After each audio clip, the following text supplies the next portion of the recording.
안녕하세요. 터차입니다. 제가 많은 부모님들한테 정말 다양한 질문을 받거든요. 그럼 질문을 받을 때 일단 부모님들께는 이렇게 말씀드려요. 보편적으로 아이들이 발달 과정에서 있을 수 있는 그런 행동들은 문제 행동도 아니고 시간이 지나면 지나갈 건데, 물론 그 행동을 했을 때에 부모가 어떻게 반응해 주냐에 따라서 그게 강화돼서 좀 길게 갈 수도 있고 길게 가다 보면 습관이 될 수 있습니다. 하지만 일단 자폐 성향적이 아닌 것들은 우리가 그냥 조금 기다려주면서 그거에 대해서 반응 안 해주면서 조금 시간의 여유를 가지고 지켜보는 게 좋습니다라고 말씀을 드리고요. 다만 부모님들이 아셔야 되는 거는 어떤 행동이 자폐 성향인지, 그러면 그 자폐 성향에 해당되는 모습들을 잘 보고 우리가 그때는 주의 환기를 좀 시켜줘야 되고, 그 성향적인 자극, 추구 같은 그런 모습들이 보일 경우에는 그 흐름을 조금 건강한 쪽으로 바꿔줘야 될 필요성이 있어요. 그래서 많은 부모님들이 질문을 하실 때 제가 일단은 그거는 자폐 성향 아닙니다, 괜찮습니다 라는 얘기를 많이 하게 됩니다. 실제로 아이들이 보이는 행동들 중에 부모님들이 고민하시는 행동들은 대부분 물론 자폐 성향인 것도 있지만 이제 그 행동들이 좋아지면서 감정이 많이 발달하고 자아가 커지고 고집 세지고 이런 것들을 주로 질문을 많이 하시거든요.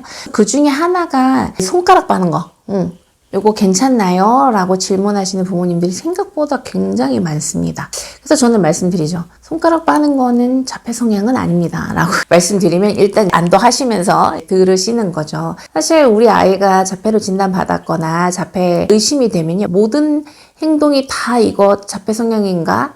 혹시 많이 보이면 더 심해지는 건가?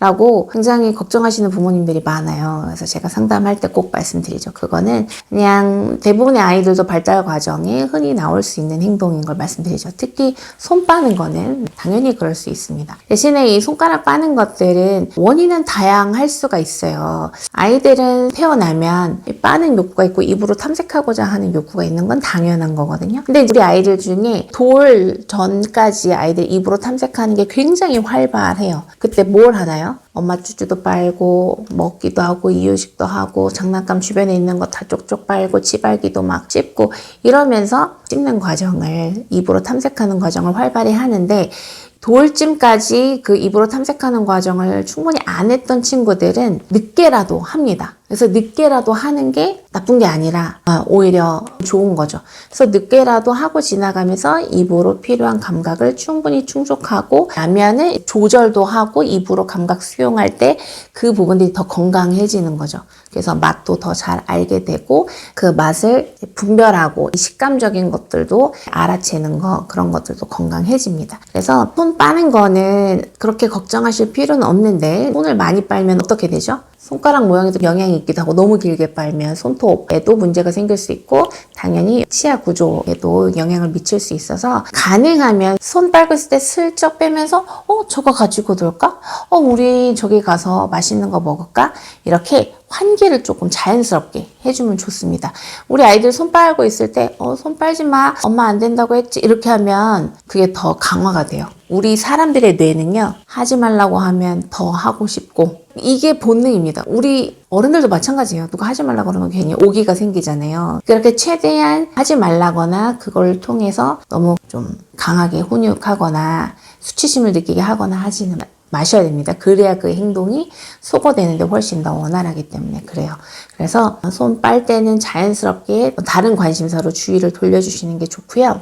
그리고 아이들이 보통 손 빠는 타이밍이 있습니다. 졸릴 때, 심심할 때, 컨디션이 좀 안 좋거나 몸이 아플 때, 그런 상황에서 손을 빨 수 있기 때문에 그런 상황이 대체될 수 있는, 아이가 편안함을 느끼고 안정감을 찾을 수 있는 대체 행동을 할 수 있도록 도와주시는 게 좋은 거죠. 잠잘 때 손 빠는 거 대신에 엄마가 손을 잡아주면서 충분히 토닥토닥 거려준다든지, 아니면 아이가 익숙하게 편안하게 잘 수 있는 베개나 이런 것들을 세팅을 해둔다든지 해서 손가락 빠는 횟수가 자연스럽게 줄어들 수 있고 조금 더 나은 생활 습관이 될 수 있게 주의 환기도 해주고 손가락 빨 것 같은 상황에서는 다른 행동으로 대체될 수 있게 그 흐름을 만들어 주시는 거 좋습니다. 손가락 빠는 아이들 중에 아까 말씀드렸지만 입으로 구강 감각 수용이 충분치 않았던 친구들이 있어요. 평상시에 아이 입 주변 마사지 같은 거,